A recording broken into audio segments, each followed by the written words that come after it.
chrétienne, dans notre vie spirituelle, dans notre marche avec Dieu.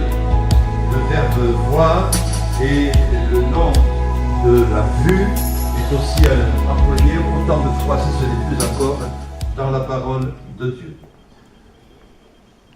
Donc c'est une indication de la fréquence de l'utilisation de ce mot, c'est une indication de l'importance que ça peut avoir dans notre vie de chaque jour, mais aussi dans notre vie spirituelle, dans notre marche avec Dieu.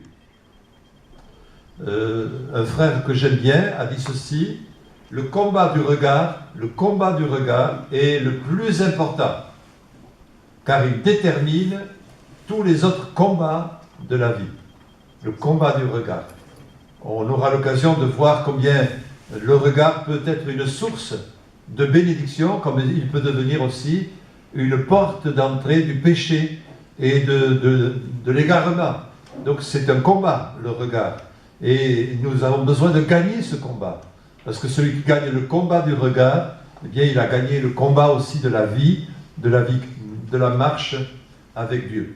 Alors on va, ce soir, on va s'arrêter un moment sur une expérience qui a été vécue au début de la création par Adam et Ève. Dans le livre de la Genèse, au chapitre 3, vous connaissez bien ce passage, le livre de la Genèse, le chapitre 3, et le verset 6, il est dit que la femme vit que l'arbre était bon à manger et agréable à la vue. Il était bon à manger et il était agréable à la vue. Elle a vu. Il y a eu un regard qu'elle a porté sur l'arbre, et quand elle a regardé cet arbre, il nous a dit qu'elle a vu qu'il était bon à manger et qu'il était agréable à la vie. Alors on pourrait se poser la question, à ce moment-là, Dieu aurait pu très bien poser la question à Ève, et même à Adam, on peut dire indirectement: que regardes-tu? Que regardes-tu? On peut dire que le regard a joué un rôle dramatique et important dans la chute. Si elle avait été aveugle, bon, peut-être qu'il y aurait d'autres choses qui se seraient passées. Mais en tout cas, elle a vu. Et c'est parce qu'elle a eu le regard sur l'arbre qui était bon à manger et agréable à la vue que ça a été une tentation. Regarder le fruit défendu n'était pas interdit. Dieu n'avait pas dit « tu ne regarderas pas ». Mais Dieu avait dit « tu ne mangeras pas ». Mais c'est parce qu'elle a commencé à regarder qu'elle a fini par manger. Et bien souvent, c'est, je dirais, le péché, il ne vient pas comme ça, mais c'est souvent au travers de la porte ouverte de nos regards.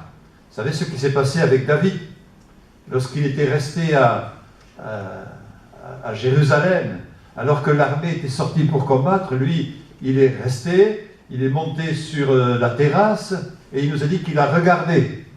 Et depuis sa terrasse, il a vu sur une terrasse voisine une femme qui prenait son bain, qui se lavait, toute nue, il l'a trouvée belle, il l'a vue.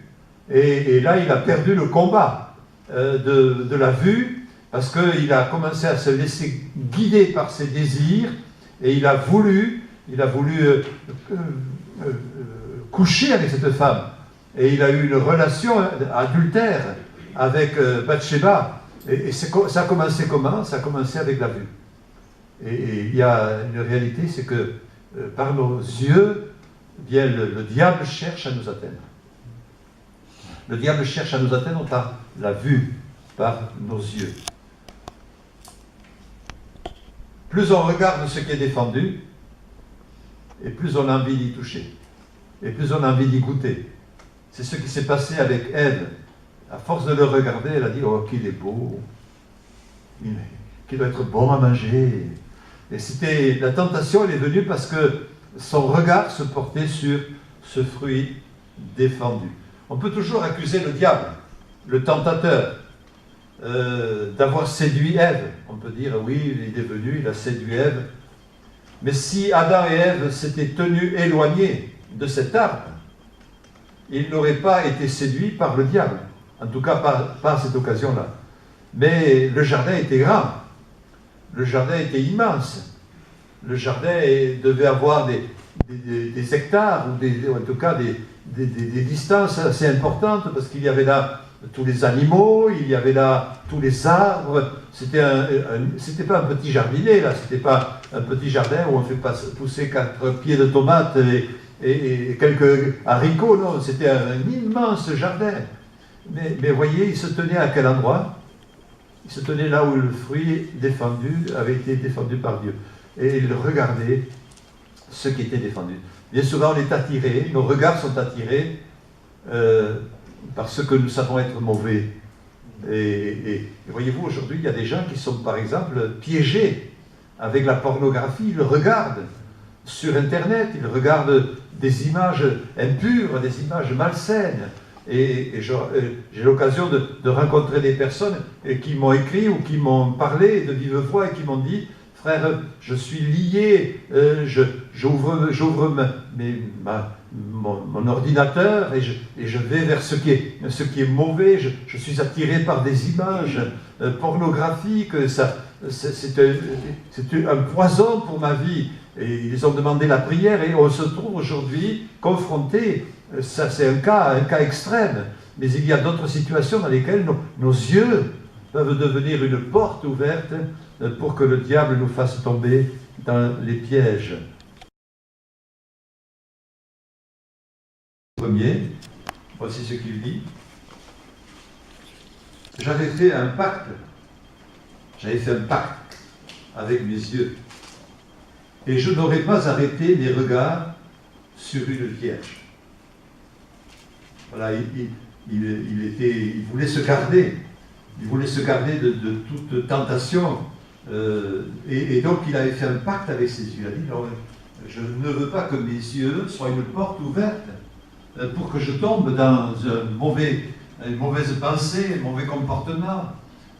Vous savez, Jésus, lui, il va très loin quand il dit que celui qui regarde une femme pour la convoiter, il a déjà commis un adultère.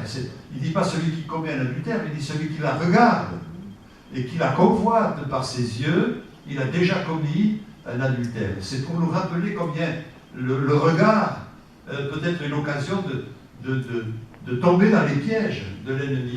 Et donc voilà pourquoi Job dit: moi j'ai fait un pacte. Et il y a des moments où il faut qu'on fasse des pactes et qu'on prenne des décisions et qu'on dise: ça, mais je ne veux pas. Je ne veux pas du tout ouvrir cette porte-là. Je ne veux pas regarder ces images-là. Je ne veux pas regarder ces publicités. Je ne veux pas regarder ces propositions. Je ne veux pas regarder. Je veux fermer mes yeux, mon regard à ces choses-là. Je ne veux pas me laisser entraîner par ma vue dans ce qui serait malsain, qui me détruirait. Sa décision était donc une décision forte.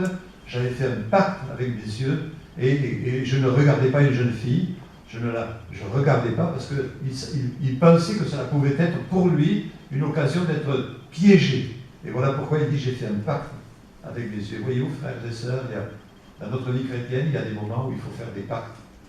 Faire des pactes. Il faut dire: non, mes yeux, je ne veux pas qu'ils s'arrêtent, qu'ils s'attardent sur des choses qui pourraient être un piège pour moi, une occasion de chute.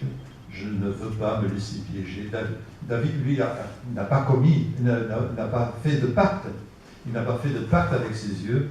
Et vous le savez, ce qui s'est passé dans 2 Samuel, chapitre 11 et au verset 2, parce qu'il n'avait pas fait de pacte avec ses yeux. Il a aperçu une femme, il se leva de sa couche, et comme il se promenait sur le toit de la maison royale, il aperçut là une femme qui se baignait, qui était très belle de figure, et là, il a perdu le combat. Parce qu'il n'a pas fait de pacte avec ses yeux, il ne s'est pas détourné, au contraire, il a regardé le spectacle, et la séduction a été dans son cœur, le péché, la tentation est venue dans son cœur. Il a vu que le fruit défendu était agréable à voir, et il l'a tellement regardé qu'il a voulu aussi le manger. Et malheureusement, ça a été un moment difficile et un piège pour sa vie. Nombreux sont ceux qui, ayant fixé des regards de convoitise sur des objets ou des personnes sont tombés dans divers pièges. Soupire après les coups d'eau, mon âme soupire après toi, comme le sel. Soupire après les